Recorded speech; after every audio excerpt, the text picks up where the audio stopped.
Good morning. Welcome back. My today's topic is Maurya Dynasty Ashoka Part 3. धम्म यात्रा। ये तो पता है कि अशोका ने धम्म को इंस्क्राइब किया, रॉक एडिक्ट बनाया और उसके बाद क्या? उसके बाद उन्होंने शुरू करी धम्म यात्रा। Before Ashoka, Vihara visits were made in which the king used to hunt animals. पहले अशोका के राज्य के पहले क्या था सिस्टम कि जो राजा होते थे वो जंगल में शिकार करने के लिए जाते थे फॉर द एंटरटेनमेंट और विहाराज में रुकते थे, वहां पर रहते थे। But Ashoka gave the provision of Dhamma Yatra in which Buddhist places were visited. But Ashoka ने क्या किया, विहारा का पूरा मीनिंग ही चेंज कर दिया। अशोका ने विहारा बुद्धिस्ट प्लेसेस बना दिए जहां पर जो बुजुर्ग होते थे, जो मैं कह सकती हूँ कि जिन्होंने सांसारिक जीवन से हटके भगवान की भक्ति में लीन होने वाले जो लोग होते थे वो वहां पर विजिट करते थे विहाराज में रहने के लिए। तो यहाँ पर अशोका ने धम्म यात्राएं चालू करी और साथ ही साथ में यहाँ पर जो भी भिक्षु आते थे रहने के लिए, रुकने के लिए, भक्ति के लिए, तो उनको दान भी दिया जाता था। अनुसंधान। In time of Ashoka, the state's employees like Pradeshik, Rajuks and Yuktas were sent on travel for propagation of religion every 5th year, which was called as अनुसंधान। फिर क्या है अनुसंधान? धम्म यात्रा तो समझ में आती है, तो अनुसंधान क्या है? इसमें क्या किया, अशोका ने अपने जो स्टेट एम्प्लॉइज थे जैसे कि प्रादेशिक, रज्जुस एंड युक्तास, ठीक है, उनको क्या किया, चुना, उन लोगों को चुना और फिर उनको हर 5वें साल में धर्म के प्रचार के लिए जाना होता था, यात्राएं करनी होती थी। तो ऐसी यात्राओं को शास्त्रों में अनुसंधान के नाम से जाना जाता है। आई होप क्लियर हो गया होगा। फिर धम्म महामंत्रा। In the 14th year of his coronation, Ashoka appointed Dhamma Mahamantras whose major responsibility, आगे कंटिन्यू करते हैं। धम्म महामंत्रा कौन थे? अपने कोरोनेशन के 14वें साल के अंदर अशोका ने क्या किया, धम्म महामंत्रा को अपॉइंट किया। Responsibility was to propagate for religion, public welfare, charity, releasing prisoners from imprisonment or reducing their tenure of punishments, providing financial assistance to their dependents. हुआ ये था कि महामंत्रास को जो रिस्पॉन्सिबिलिटी दी गई थी वो कुछ इस प्रकार थी कि सबसे पहले धर्म का प्रचार करना, दूसरी बात पब्लिक जन कल्याण के लिए काम करना, दान करना, जिन कैदियों को सजा दी गई है उसको रिलीज करना या फिर उनकी पनिशमेंट को कम करना, और साथ ही साथ में जो ऐसे कैदी हैं जिनको रिलीज नहीं किया गया, जो अभी भी जेल में हैं, तो उनके जो डिपेंडेंट्स हैं, उनके जो फैमिली मेंबर्स हैं, उनको फाइनेंशियल हेल्प देना। तो ये कुछ रिस्पॉन्सिबिलिटीज जो थी वो धम्म महामंत्रा को दी गई थी।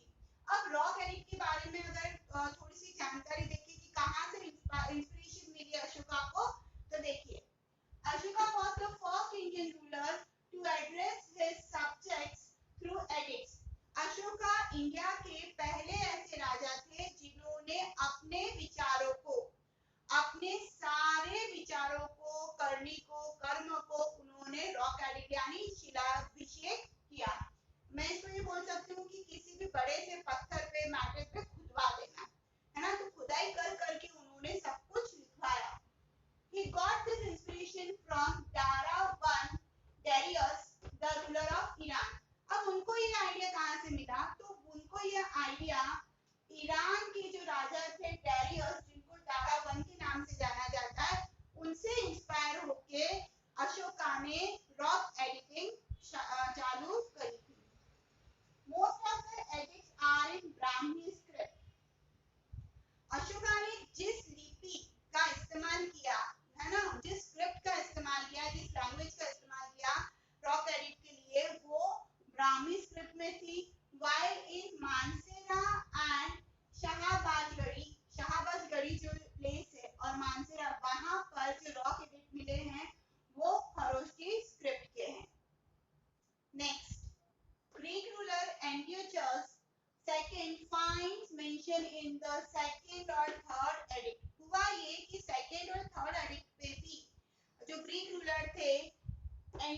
एंटीचॉस सेकंड उनको भी मेंशन किया गया है, मतलब कहीं ना कहीं उनका आगमन यहाँ हुआ जरूर था। फिर James Prinsep was the first person to successfully interpret the edict of Ashoka. फिर अब इन रॉक एडिक्ट की जो स्क्रिप्ट थी उसको पढ़ना बहुत टफ था, तो जेम्स प्रिंसेप वो पहले व्यक्ति थे जो सक्सेसफुली उन स्क्रिप्ट को पढ़ पाए थे। Influenced by Ashoka, King Tisa of Tamparni, Sri Lanka, adopted the title of Devnampiya।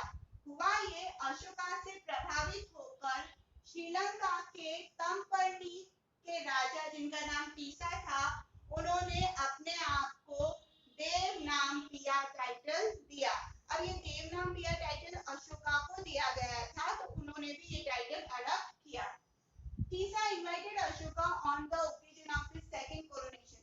Second राज्याभिषेक जब उनका हो रहा था तो टीसा ने अशोका को इनवाइट किया था श्रीलंका। अशोका सन Mahendra reached there with a part of Bodhi tree। अब अशोका तो नहीं गए, बट अशोका के पुत्र महेंद्र जो थे, जो कि धर्म प्रचार करते थे, तो वो वहां पर उनका पवित्र पेड़ बोधि ट्री का एक पार्ट लेकर गए थे। From here, Sri Lanka is considered to be the birthplace of Buddhism। और यहाँ से ये बोला जाता है कि बुद्धिज्म की शुरुआत श्रीलंका में यहीं से हुई, जब महेंद्र वो बोधि ट्री लेकर वहां पहुंचे और श्रीलंका के अंदर बुद्धिज्म स्टार्ट हुआ। After 40 years of rule, 40 साल के राज्य के बाद Ashoka died in 232 BC। Ashoka की मृत्यु हुई 232 BC में। आई होप अशोका आपको क्लियर हो गया होगा।